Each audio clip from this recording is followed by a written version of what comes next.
Adalman leaped onto Wenty's back, who had unveiled her true form as a Gehenna dragon. The lower-ranked undead soldiers had been incapacitated after expending all their missiles. They were now just waiting to be overwhelmed, but considering their status as small fry, they deserved credit for putting up a good fight. Should I give them a warning before launching an inhumane attack? Well, this isn't a one-on-one duel, so verbal warnings serve no purpose. Instead of abandoning our advantageous position and risking defeat by fighting fairly, we should secure victory, however unscrupulous it may seem. Absolutely right. At the very least, let's unleash a flashy and immensely powerful magic to leave our foes awestruck. Then it's a competition. Let's see who performs better today. With that, Adalman and Gadra swiftly began chanting spells. Both of them had reached a point where they could cast magic without the need for incantation. Now, Gadra, pay close attention. Behold the most ancient of magics, Tempest Meteor. Confirming his proficiency, Adalman unleashed the spell. In an instant, a massive magic circle materialized in the sky, casting a brilliant light upon the earth. It was as enchanting as a starry night miracle, yet it harbored a terrifying power of death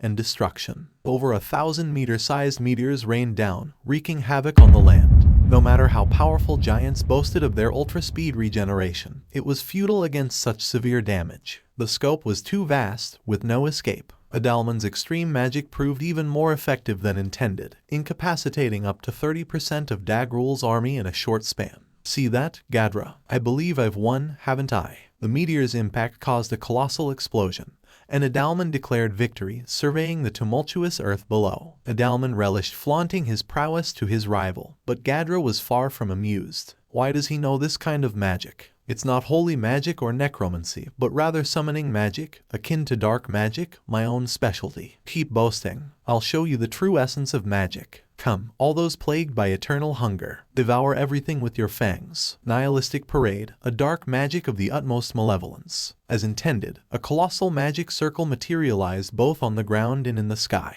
Dark, electrical discharges connected heaven and earth, releasing countless dark spots, the devouring fangs of darkness that consumed all matter. This was the forbidden art of dark magic, manipulating the forbidden void. It filled the space inside the magic circle barrier, connecting heaven and earth, causing it to vanish. Ahaha, what do you think of that, you fool? What if this dangerous magic had failed and gone out of control? Because I wanted to show off too. No, I don't think. Well, it worked. Dagruel immediately recognized the danger of the magic. He had planned to overrun the city as soon as the war began, but the smaller adversaries had halted his advance. Just when he thought they were at a stalemate, Adalman's spell had decimated more than 50% of his forces. It was an oversight on Dagruel's part, but not a significant loss. However, Tempest Meteor was a magically summoned meteorite attack, which giants could counter without issue. Gadra's magic, on the other hand, was a problem. Nihilistic Parade pierced through even the true giant's absolute magic nullification. That Ultima, spreading those forbidden spells so carelessly. Dagruel releasing his power. Nihility magic's characteristic was annihilating existence through negative energy. To counter it, positive energy could be used to offset the damage. Dagruel was a giant composed of energy, so neutralizing Nihilistic Parade posed no problem for him. Dagruel's army pressed forward. Accepting their comrades' deaths, they advanced as if nothing had happened, showing unwavering trust and loyalty to Dagruel.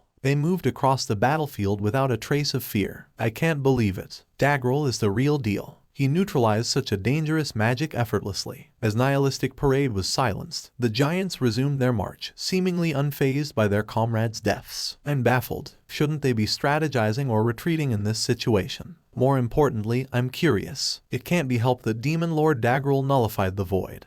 But how did he withstand Tempest Meteor? It seemed like the meteorites disappeared abnormally. It seemed some of the lower-ranked giants had suffered losses, but the elite warriors remained unharmed. They concluded that there were no answers to their questions. So, what's our next move? I've depleted too much mana. Let's withdraw for now. Nevertheless, I'm grateful for my Immortal Legion, fearless even in death. True, an army of immortal giants is a nightmare, but your subordinates are no different. Adalman stroked Wenty's head and ordered her to return. That was the situation they were facing. Their only option was to reduce the giant numbers by eliminating as many as possible. Anyway, let's report back to Shin. Agreed. We'll have to discuss our future course of action. Shin received the report. Now, what should we do? She pondered. Standing on the long wall, Shin observed the battlefield from a high vantage point. She had witnessed Adalman's and Gadra's extreme magic and initially thought they might win the battle. However, a harsh reality awaited them. While the Chain Titan army seemed to have significantly reduced its numbers from 30,000, the actual casualties were less than 10%.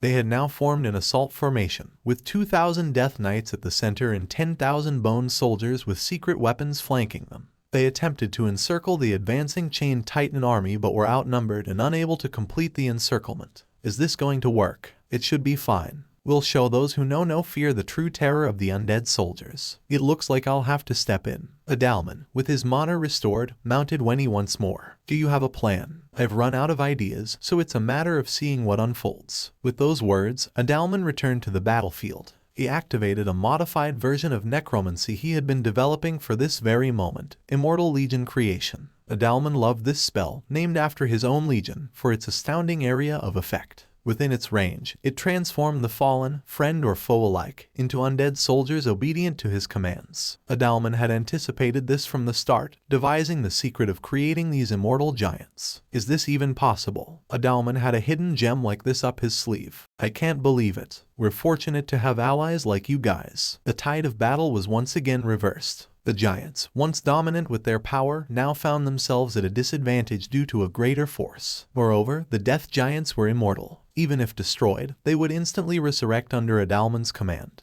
Adalman and Gadra eventually returned to Shin's location, contemplating their next moves for the future. Notice, I have compiled the current state of affairs as concisely as possible. Beginning playback. I would like to shout out to my top Patreon followers, Quest, Cheesebean, Corrido, Jason Torres, and Edward Balestream, and also for the top commenter of the week. Thanks for watching. I'll see you on my next videos. Please don't forget to subscribe, like, and comment below.